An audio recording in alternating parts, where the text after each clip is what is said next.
Coaching লাগবে কেন? Coaching আমরা বন্ধ চাই। যারা কোচিং করে তাদেরকে মিসরা বেশি আদর করে, যারা কোচিং করে না তাদেরকে আদর করে না। আপনি সব বাচ্চাদের কাছে জিজ্ঞেস করেন, সব বাচ্চা একই কথা বলবে, তাদেরকে বেশি আদর করে। আর যারা কোচিং করে তাদেরকে আদর করে না। তখন বান্ধবীদের সাথে হেসে কথা বলে, ওদেরকে একটু করে, তো বলে কি আম্মু ও কোচিং করে আমাকেও কোচিং এ দাও। আমরা বাধ্য হয়ে কোচিং এ যাই ভাই। তাহলে কোচিং লাগবে কেন? কোচিং আমরা বন্ধ চাই। মাইলস্টোন সহ সারা বাংলাদেশের শিক্ষা প্রতিষ্ঠানের এই কোচিং ব্যবসা বন্ধ করতে হবে। কেন?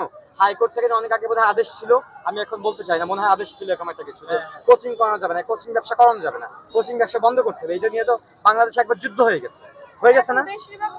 কোচিং আমরা করাতে চাই না, বাচ্চাদের জোর করে স্কুলের শিক্ষকরা মূলত প্রাইভেট করায়। মেহেরিন মিসের হাজবেন্ডের কাছে যান, যে মিসটা মারা গেছে তার হাজবেন্ডের কাছে আপনার ফোন দেন, ওই হেডমিস্ট্রেসের কোচিং ব্যবসার মূল হোতা। এই মেহেরিন মিসের সাথে হেডমিসের সাথে গ্যাঞ্জাম ছিল। উনি বলতো কি, যদি 2-4-5টা বাচ্চা দুর্বল থাকে তাদেরকে একটু এক্সট্রা কেয়ার করো, কোচিং করো, কিন্তু সব বাচ্চাদেরই কেন এরকম ডেকে ডেকে জোর করে করে কোচিং করাতে হবে? এইটা নিয়ে মেহেরিন মিসের সাথে এই হেডমিসের গ্যাঞ্জাম ছিল। মেহেরিন মিস খুব একজন মানবিক ছিল, তিনি জীবন দিয়ে চলে গেছে, একটু বোঝা যায় মেহেরিন মিস একজন মানবিক ম্যাডাম ছিল। সে নিশ্চিত মৃত্যু জেনেও কিন্তু আগুনের মধ্যে ঝাঁপাই পড়ছে ভাই। আর কয়জন পড়ছে ঝাঁপাইয়া? মেহেরিন মিস একজন মানবিক ম্যাডাম ছিল, এই জন্য সে ঝাঁপাই পড়ছে, সেই কোচিং এর বিরুদ্ধে ছিল।